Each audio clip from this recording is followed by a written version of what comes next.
All right, welcome back to After Dark on the Field of 68 here on Sirius XM Radio, ESPN. I'm Jeff Goodman of Stadium. I'm joined by Terrence Oglesby, former Clemson guard. I'm joined by former, I say Kansas and Creighton guard, Nick That's Bahe. good. That's good. Is that fair? Coach Self still acknowledges my existence. So when that happens, I get the former Jayhawk thing. Is that okay? That must mean you give some money to the program, Nick, or something.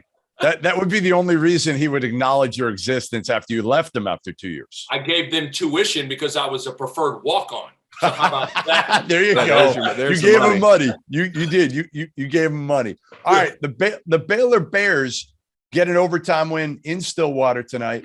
And again, you wouldn't think that this is a significant victory for Scott Drew, the defending national champs, going to Stillwater, ho-hum, beating a team that's ineligible for the NCAA tournament.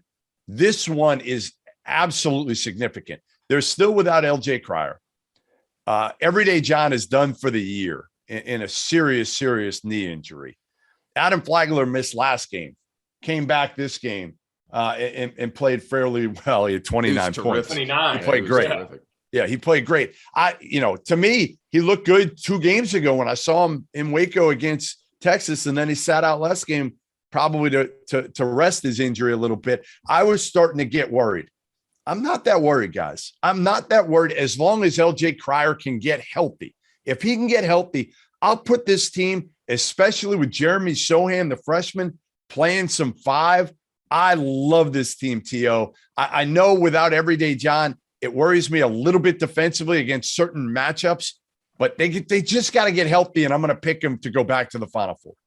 Well, how many massive guys are they really going to play against to where Sohan won't be able to match up?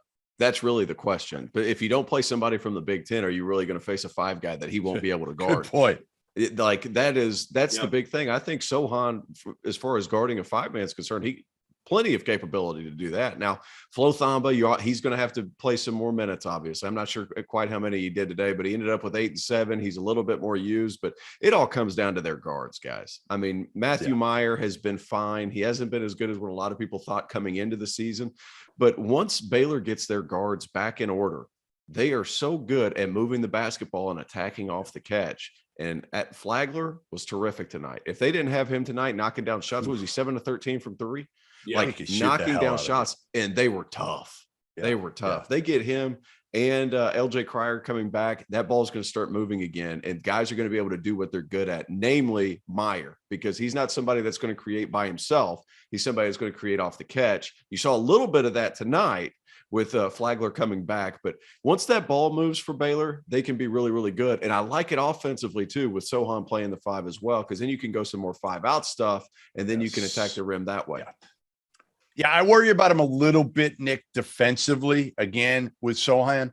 He's great offensively because he can space the floor. And, again, even a Big Ten team in the tournament, you're going to throw Kofi out there to guard him. I mean, we saw how that worked with like Cam Krautwig last year in the NCAA tournament. They're different players, but again, Sohan is able to space the floor. Are you buying Baylor still as a Final Four team, or am I crazy? No, you're not crazy. I'm still buying them. I think it is interesting, though, what a difference just making one run makes on, it felt like for a long time, Scott Drew didn't have the benefit of the doubt. And now listen to us. We're all they're going to be fine. It's just, and listen, he earned it. He's earned it over the course of time in terms of what he's done. But, with Sohan at the 5, they are probably going to be, they can't get the wrong draw. If they get the wrong somebody in the second weekend that really wants to throw it in, could hurt them. But I also think some teams sacrifice their offense to try to exploit a perceived weakness, and all of a sudden they're playing out of pocket in terms of what they want to do to try to throw it inside. I don't know. I still feel like at full strength, big if, obviously they're not going to get Everyday John back. Their half-court defense, who's best half-court defense in the country is who is it, Texas Tech? Yeah. Yes. Yeah. Is Baylor in the step down? No, they're a step down now. Okay. Without Everyday John, they're like, you watch Flo tonight. It's a big difference. It's a big difference the way Everyday John, to me, can move his feet. He's more athletic. He's more active. He plays harder. To me, he's the guy you want on the floor at the end of the game. And now you might have a tired Flo Thamba too at the end of the game. You know, tonight he played 33 minutes. That's a lot of minutes for him. Right. I'm still a believer. And do you guys think any sort of getting the monkey off their back of the success they had last year will allow them? I mean, they do got a handful of guys that cut down nets a year ago.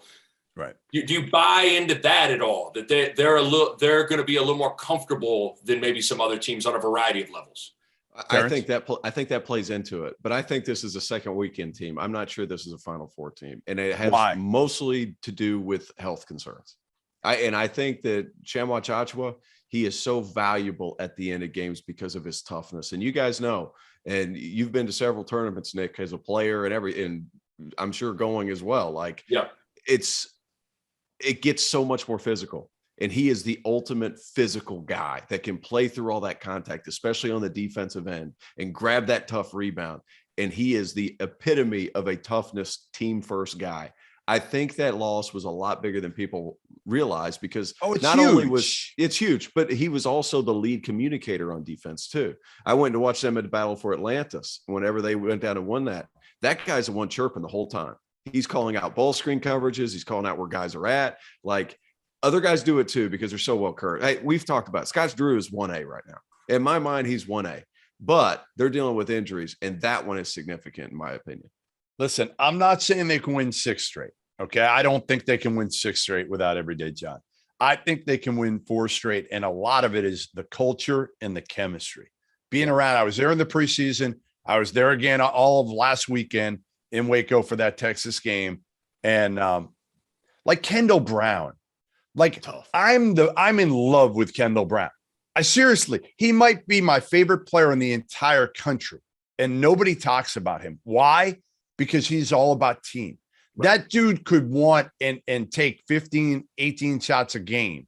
If he, again, and none of them have to be threes. Like, the dude can just get to the basket. He's great in transition. He makes every right pass. He didn't do much tonight, but he guards, plays hard, doesn't complain, never hangs his head, never on the bench wanting more. Like, whatever it is, he's doing the right things. The key for me now is, again, Cryer getting healthy and James Akinjo getting his head and his shot back.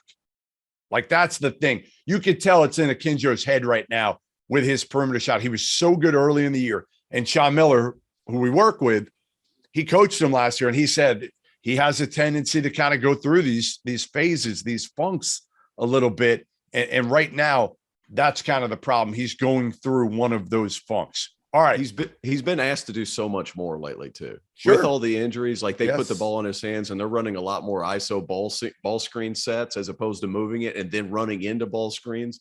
But now, because they've been shorthanded in the backcourt, it's set pick and roll offense. And it's been difficult for them.